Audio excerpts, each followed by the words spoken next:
Thought കയറണ്ട. എനിക്ക് പറയാനുള്ളത് ഞാനത് പോണ്ടിച്ചേരിയിൽ വെച്ച് പറഞ്ഞു, നിനക്ക് പറയാനുള്ളത് നീയും പറഞ്ഞു. ഒടുവിലൊരു തീരുമാനവും. ഇനി നിനക്ക് എന്താ വേണ്ടേ? എനിക്ക് രഞ്ജുവിനെ കാണണം, അതിനാ ഞാൻ വന്നത്. രഞ്ജുണ്ടായിരുന്നല്ലോ അവിടെ, നീയും കണ്ടതല്ലേ. അവൾക്ക് പറയാനുള്ളത് അവളും പറഞ്ഞു. ബാലു നിനക്കൊല്ലും പറയാനേ പറഞ്ഞു കൊടുക്കണം. എനിക്ക് നിന്നോട് ഒന്നും പറയാനില്ല. നീ പോടാ എന്റെ പാട്ടിന്. അമ്മാവ തമാശ കളിക്കാനുള്ള നേരമല്ലത്. രഞ്ജുവിനെ കണ്ടിട്ടേ ഞാൻ പോവും. എനിക്ക് അവളോട് സംസാരിക്കണം. പക്ഷേ അവൾക്ക് നിന്നോട് സംസാരിക്കണ്ടെങ്കിലോ? എല്ലാം കേട്ടോണ്ട് അകത്തിരിപ്പുണ്ട്. സംസാരിക്കാനേ പറയാനുണ്ടെങ്കിൽ ഇറങ്ങി വരില്ലേ? അവള് വന്നില്ലല്ലോ. നീ ഇനി ആരെ കാണാനേ നിക്കണേ? പിന്നൊരു കാര്യം, നീ നേരെ ആഫീസിലോട്ടാണ് പോകുന്നെങ്കിൽ അവിടെ പോയിട്ട് കാര്യമില്ല. ആ കസേര ഞാൻ മാറ്റി പണിയാൻ കൊടുത്തു അല്ലേടാ. പിന്നെ കമ്പനി വക കുറച്ച് പണം ബാങ്കിൽ കിടപ്പില്ലേ, അത് ഞാനങ്ങ് മരവിപ്പിച്ചു. ഈ നിനക്ക് 5 or 10 വേണമെങ്കിൽ ചോദിച്ചാൽ ഞാൻ തരാട്ടോ. നിങ്ങളൊരു മനുഷ്യനാണോ? അല്ലടാ മൃഗം, കണ്ടാ മൃഗം. എന്നെ തോൽപ്പിക്കാനാണ് ഭാവമെങ്കിലും നടക്കില്ല. രഞ്ജു എന്റെ ഭാര്യയാണെങ്കിൽ അവൾ എന്നോടൊപ്പം ജീവിക്കും. അവൾ എന്റെ മോളാണെങ്കിൽ ഞാൻ പറയുന്നതനുസരിച്ച് ജീവിക്കൂ. കാണാം. കാണാം. നീ പോടാ, വാടാ. വന്നു.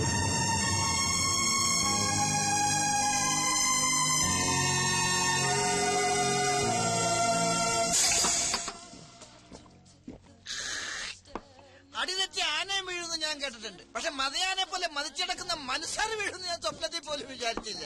നിർത്തണം. ഒരു ലാർജ് അടിച്ചിട്ട് നിർത്തിയേക്കാം. ശവത്തി കുത്താനാണോ താൻ ഇവിടെ വന്നിരിക്കുന്നത്? അതിന് സാറ് ശവമായെന്ന് ആര് പറഞ്ഞു? യേശു ക്രിസ്തുവിനെ പോലെ ഉയർത്തെഴുന്നേക്കും മനുസാറ്. സോറി, അല്ലെങ്കിൽ ഞങ്ങൾ എഴുന്നേൽപ്പിക്കും. അല്ലട കിച്ചു മതി, ഓവറാക്കണ്ട. മനസ്സാറെ, ഞാൻ ഓവർ ആയിട്ടില്ല. ഇപ്പൊ തന്നെ ഈ രാത്രിയിൽ രഞ്ജു ചേച്ചിനെ വിളിച്ചിറക്കണോ? ഞങ്ങൾ റെഡി. ഒന്ന് പോടാ. ഒരു ലാർജ് അടിച്ചിട്ട് ഞാൻ പൊക്കോളാം. അവളെ ഒന്ന് കാണാൻ കിട്ടുന്നില്ല, പിന്നെയാ വിളിച്ചിറക്കുന്നത്. ഞാനൊന്ന് കണ്ട് സംസാരിച്ചാ മതി, എല്ലാം തീരും. പാവം പെണ്ണാവള്.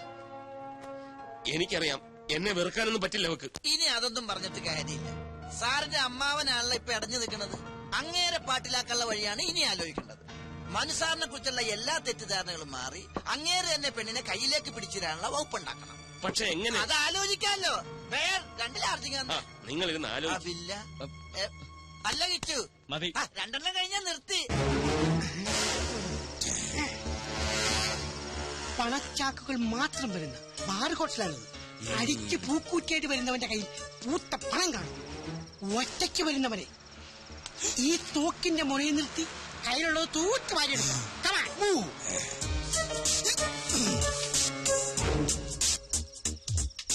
സത്യം, ഈ തോക്ക് കണ്ട കള്ളത്തോക്കാന്ന് തോന്നില്ലല്ലോ. ആ തോക്കുമ്പോ കള്ളത്തോക്കെന്ന് എഴുതി വെച്ചിട്ടുണ്ടാ? ഞാൻ പറഞ്ഞ ഓർമ്മയുണ്ടല്ലോ. ധൈര്യം കൈവിടരുത്.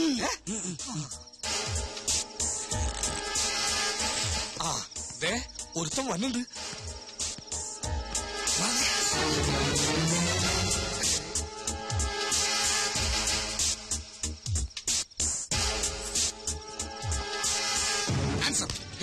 മിണ്ടിപ്പോകരുത്. നിങ്ങൾ ആരാ? അധോലോകം, അണ്ടർവേൾഡ്. ചോദ്യങ്ങളൊന്നും ഇല്ലാത്ത വേണ്ട. മര്യാദക്ക് കൈകളോട് എടുക്കടാ. എന്റെ കയ്യിലൊന്നുമില്ല. ഒന്നുമില്ല. ബാറോട്ടിൽ വെള്ളമടിക്കാൻ വന്ന് മര്യാദക്ക് എടുക്കടാ. 250 കുരുങ്ങില്ലേ? ഇതെന്തിനാ കോലുമിട്ടായി വാങ്ങാനാ? ഞങ്ങളൊരു വേലയിറക്കല്ലേ. കുണ്ടറയിലൊരു 5 മുതലാളിനെ പട്ടാപ്പകൽ തട്ടിക്കൊണ്ടുപോയി തലർത്ത് കൊന്നില്ലേ? ഞങ്ങളുടെ പടം പത്രത്തിലായിട്ട് വായിച്ചില്ലേ? വായിച്ചു. അങ്ങനെ ഫ്രീ ആയിട്ട് മരിക്കണമെങ്കിൽ കൈകളൊക്കെ എടുക്കടാ. എന്റെ കയ്യിലൊന്നും ഇല്ലെന്ന് പറഞ്ഞില്ലേ? നിന്റെ കയ്യിൽ വാച്ചും മോതിരമൊക്കെ ഉണ്ട്. എടുക്കണം. ഇതുപോലത്തെ പിച്ചക്കാശ് കൊണ്ട് മേലാ ബാറോട്ടിന് മുമ്പിൽ കണ്ടുപോയത് പിടിച്ചു പറി പാഴാശാനെ. ഇനി നമുക്ക് വില കിഡ്നാപ്പിംഗ് നോക്കാം.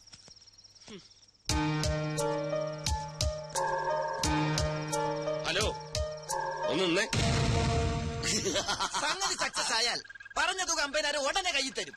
അതിരിക്കട്ടെ, ഞങ്ങൾ ഈ നമ്പ്യാരെ തട്ടിക്കൊണ്ട് വന്നാൽ അതിൽ നിങ്ങൾക്കുള്ള ലാഭം എന്താണ്? അതൊക്കെ എന്തിനാ നിങ്ങൾ അറിയുന്നത്? അറിഞ്ഞിരിക്കണം. ഞങ്ങൾ തട്ടിക്കൊണ്ട് നാളെ നിങ്ങൾ തട്ടിക്കളഞ്ഞ ഞങ്ങൾ സമാനം പറയണ്ടേ? അയ്യോ, തട്ടിക്കളയാനൊന്നുമല്ല. ഈ നമ്പ്യാർ എന്റെ മുതലാളിയാ. ചെറിയൊരു പിണക്കത്തിൽ അയാൾ എന്നെ ജോലിയിൽ നിന്ന് പിരിച്ചുവിട്ടു. അയാളെ ഒന്ന് സോപ്പിട്ട് എന്നോടുള്ള തെറ്റിദ്ധാരണ മാറ്റിയാൽ എനിക്ക് ജോലിയിൽ തിരിച്ചു കയറാം. നിങ്ങൾ തട്ടിക്കൊണ്ടു പോകുന്നു, ആ വിവരം ഞങ്ങളെ അറിയിക്കുന്നു. ഞങ്ങൾ വന്ന് അദ്ദേഹത്തെ രക്ഷപ്പെടുത്തുന്നു. പിന്നൊരു കാര്യം, ഈ ഒറിജിനാലിറ്റി നഷ്ടപ്പെടാതിരിക്കാൻ വേണ്ടി കുറച്ച് തല്ലൊക്കെ അത് കുഴപ്പമില്ല. ഈ തല്ല് ഞങ്ങൾക്ക് വളവാ. എല്ലാ സാറേ, പിന്നെ ആ പ്രശ്നം സോൾവ്. എവിടെ നിന്നാണ് തട്ടിക്കൊണ്ട് വരുന്നത്? Address with proof? അഡ്രസ് ഒന്നും വേണ്ട, ഞങ്ങൾ കൂടെ വരികയല്ലേ. അപ്പൊ നിങ്ങൾക്ക് എന്നെ തട്ടിക്കൊണ്ടു പോരെ? ഞങ്ങൾ എങ്ങനെ തട്ടിയെടുക്കാനാ? ഞങ്ങളെ അവർക്ക് പരിചയമുണ്ടല്ലോ. അപ്പൊ ഞങ്ങൾ തിരിച്ചറിയില്ലേ? അതിന് നിങ്ങളെ ഞങ്ങൾക്ക് പരിചയമില്ലല്ലോ. ഓ വീണ്ടും ഫുൾ ഫുൾ ഫുൾ. അത് പിന്നെ തട്ടിക്കൊണ്ടുവരാൻ ഒരു പ്രയാസം ഉണ്ടാവില്ല. ഉറക്കമില്ലാത്തതുകൊണ്ട് രാത്രി ഉറക്ക ഗുളിക കഴിച്ചിട്ടാണ് അദ്ദേഹം കിടക്കുന്നത്. അയാൾ ഉറക്കുള്ളിയെ വിക്സ് ഗുളിക എന്ത് വേണം കഴിച്ചോട്ടെ, പക്ഷെ ഞങ്ങൾ അയാൾക്ക് ക്ലോറോഫം കൊടുത്തിരിക്കും. ദാറ്റ് ഈസ് സത്യം ശിവം സുന്ദരം. Okay okay. എന്താണ്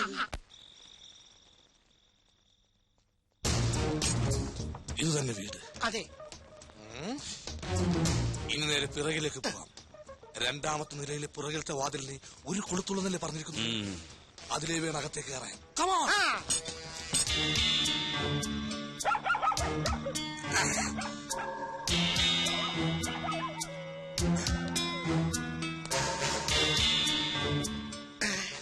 സത്യ, ഞാൻ ഇവിടെ നിൽക്കാം, നിങ്ങൾ അങ്ങോട്ട് ചെല്ലി. എന്താ ആശിന് പേടിയാ? പേടിയാ എനിക്കാ? എന്തിന്? ഞാനല്ലേ നിങ്ങളെ പഠിപ്പിച്ചത്? അതല്ലേ പേടി. ആശാ മുമ്പേ നടക്കും. എനിക്ക് പഠിപ്പിച്ചേ ശീലമുള്ളൂ, ചെയ്ത ശീലമില്ല. PT ഉഷയെ ഓടാറുള്ളൂ, coach നമ്പേരും ഓടാറില്ല. ആ ചെല്ലിയല്ലേ. ഗ്രില്ലിന് ഓട്ടയുള്ളത് കൊണ്ട് തുറക്കാം. തുറക്കണം.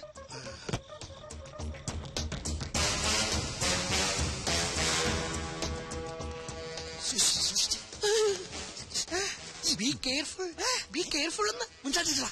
ആശാനെ സ്റ്റെപ്പ് വെച്ചത് നന്നായി, ഇല്ലെങ്കിൽ ഇറങ്ങാൻ പറ്റില്ലായിരുന്നു.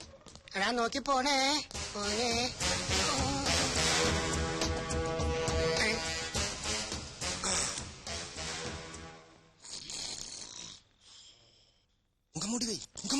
മുഖം മൂടി ഒന്നും വെക്കണ്ട.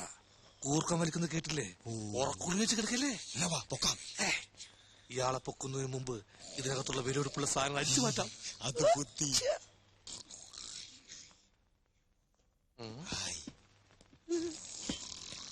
നോക്കിയ ശിവ, നോക്കണേണ്. അതല്ലടാ നോക്കിയട ഫോൺ. ഇനി നമുക്ക് ഇയാളെ പൊക്കാം അല്ലേ ആശാനെ? ആശാനോട് പോയി എവിടെ പോയി അയാള്? ഇപ്പൊ കണ്ടേന്. മുഖം മൂടി വെക്കാത്തത് കൊണ്ട് രക്ഷപ്പെട്ട്. ഭാഗ്യം.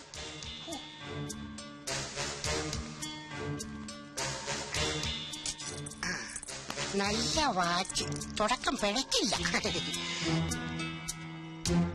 നമ്മുടെ സാറ് കല്യാണം കഴിച്ചാണ്. നല്ല മേച്ച്.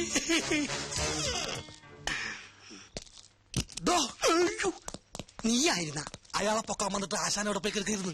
എടാ, അയാളെ പൊക്കണതിന് മുമ്പ് വേറെ എന്തെങ്കിലും പൊക്കാൻ പറ്റുമോ നോക്കിയതല്ലേ. അതാണ് ഈ സുന്ദരനാശൻ. കണ്ടാടാ വാച്ച്, ഈ പെണ്ണിന്റെ. ശിവ, ഇത് നോക്കിയേ, ഇതവനല്ലേ ആ നമ്പ്യാരെ പൊക്കാൻ പറഞ്ഞവൻ? അതെ, അവൻ തന്നെ. ഈ നമ്പ്യാർ അവന്റെ മുതലാളിയാന്നല്ലേ പറഞ്ഞത്? ഇതിലെന്തോ കളിയുണ്ട്. എനിക്ക് പിടികിട്ടി. ഇവളവന്റെ ഭാര്യ, ആ കിളവൻ അവന്റെ അമ്മയപ്പൻ. കറക്റ്റ്. അപ്പൊ അവൻ നമ്മളോട് പറഞ്ഞത് കള്ളക്കഥ.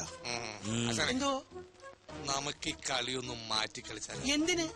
നമുക്ക് ഈ കിളവനെ പൊക്കണ്ട, പകരം ഈ പെണ്ണിനെ പൊക്കാം. അതെന്തിനാ? പെണ്ണിനെ വിട്ടുകൊടുക്കണമെങ്കിൽ പറഞ്ഞുറപ്പിച്ചതിന്റെ ഇരട്ടിത്തുക നമുക്ക് ആവശ്യപ്പെടാ. അത് കളിക്ക് ഇപ്പൊ തന്നെ. എന്താ വഹിക്കണ്ട. എടാ, മണപ്പിക്കുന്ന സാധനം എടുക്കടാ. മണ്ടയ്ക്കുന്ന സാധനം. Put the mustard.